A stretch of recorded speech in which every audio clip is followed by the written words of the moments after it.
Most people think the difference between the rich and the poor is money, income, salary, how much someone earns per month or per year. But that idea is shallow, incomplete, and frankly misleading. Because if money alone created wealth, then lottery winners would stay rich forever. If high income guaranteed financial freedom, then doctors, athletes, and celebrities would never go broke. Yet we know that many of them do. So today, let us talk about the difference no one really talks about. Not the surface-level advice you hear everywhere, like wake up early or save more money. We are going deeper into wealth psychology, into how people think, decide, react, and interpret reality.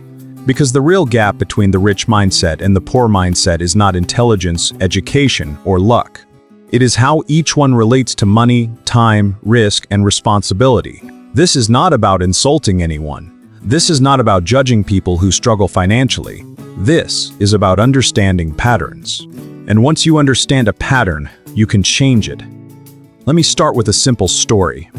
Two people start working at the same company on the same day, same role, same salary, same benefits.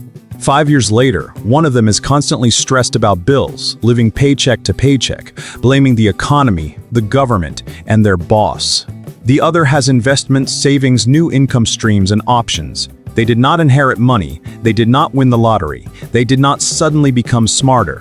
What changed was how they thought about money from the very beginning. The difference no one talks about is not how much money comes in. It is how money is mentally framed. A poor mindset sees money as something to be consumed. A rich mindset sees money as something to be deployed. That single shift changes everything. When someone with a poor mindset receives money, the first question is, what can I buy? When someone with a rich mindset receives money, the first question is, what can this money do for me? That question alone determines whether money disappears or multiplies. Now, let us talk about scarcity versus leverage. The poor mindset is rooted in scarcity. Even when money is available, the mind is operating from fear. Fear of losing, fear of not having enough, fear of missing out. This fear pushes people to make short-term decisions that feel good now but cost them later. Impulse spending, emotional purchases, debt disguised as lifestyle. The rich mindset is rooted in leverage, not optimism without logic, but strategic thinking. The rich mindset asks, how can I use this resource to create more resources? Time is leveraged, skills are leveraged, networks are leveraged, money is leveraged. Here is a real-life example. A young professional receives a bonus at work. The poor mindset sees this as a reward for suffering and stress. The thinking goes like this: I worked hard.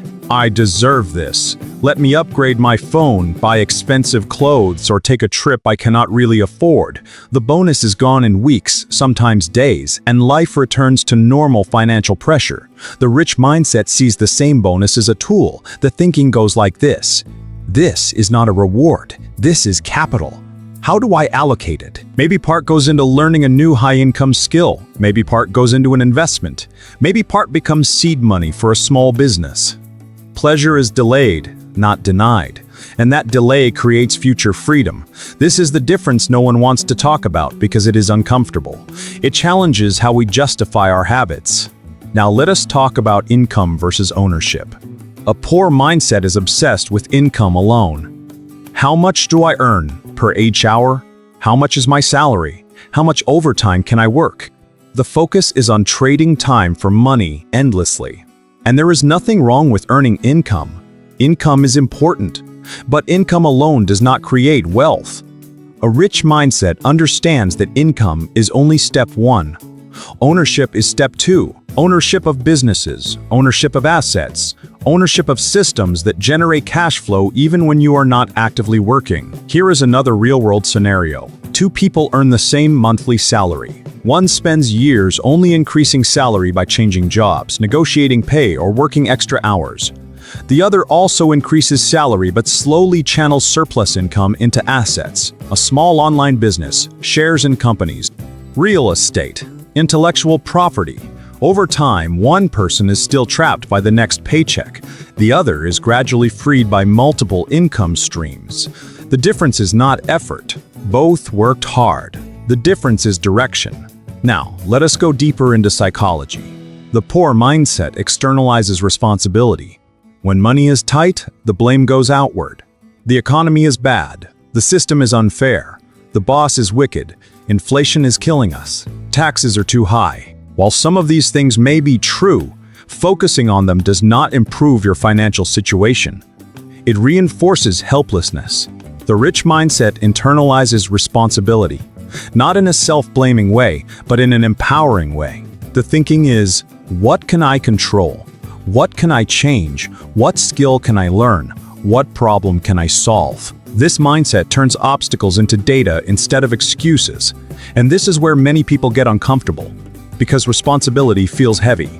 Blame feels lighter. Now, let us talk about risk.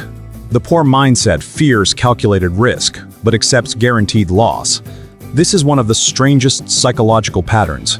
Many people are afraid to invest a small amount of money in learning, business, or assets because they fear losing it. Yet they are perfectly comfortable losing large amounts slowly through bad spending habits, high-interest debt, and lifestyle inflation. The rich mindset fears guaranteed loss but understands calculated risk. They know that not taking risks is also a risk.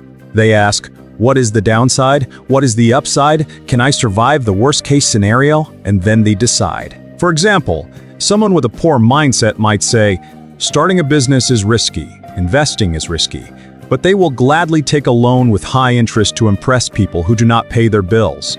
That is not risk avoidance. That is misaligned risk perception. The rich mindset reframes risk as a tool, not a threat. Now, let us talk about time. The poor mindset sees time as something to spend. The rich mindset sees time as something to invest. This is why you will often see people complain that they do not have time to learn new skills, build a side income, or study money. Yet they have time for endless entertainment, gossip, and distraction. The issue is not lack of time. It is lack of priority. A rich mindset asks, if I invest my time today, what will it give me tomorrow? A poor mindset asks, how do I escape discomfort right now? This is not about never resting or enjoying life. It is about understanding seasons. There are seasons to build and seasons to enjoy. The poor mindset wants enjoyment without building. The rich mindset builds first, then enjoys with less stress. Now, let us address a sensitive but crucial point.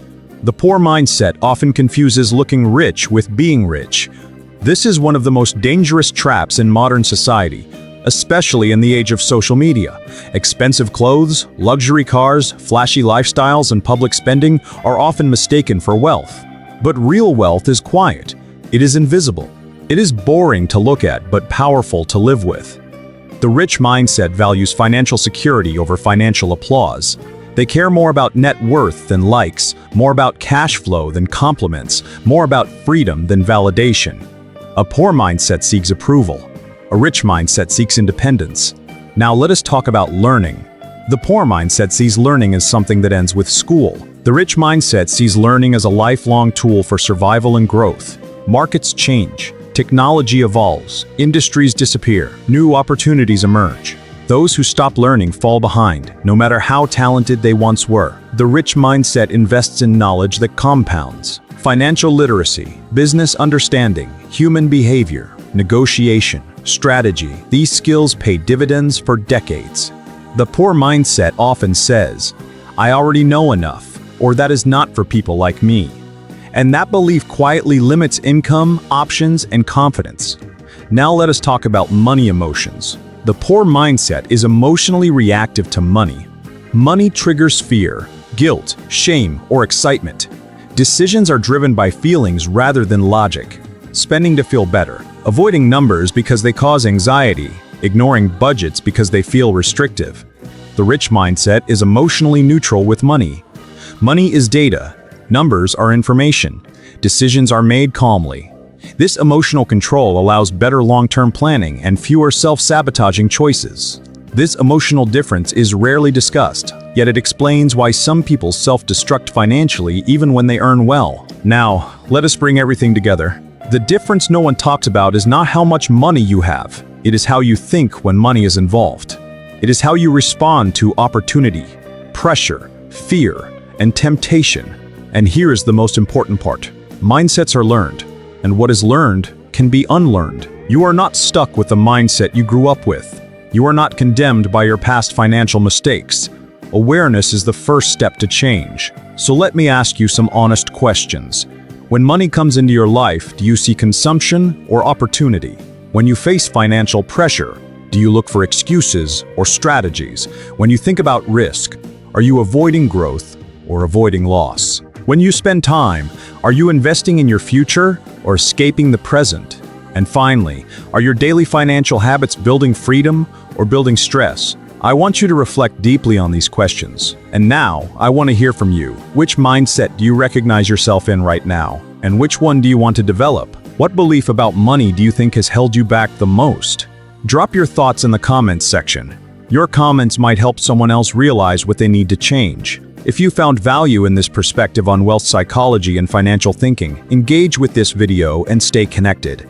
Because changing your financial future does not start with money. It starts with how you think about money. I appreciate you taking the time to watch the video. If something in this conversation made you pause, reflect, or see money differently, then that's powerful, because awareness is where real change begins.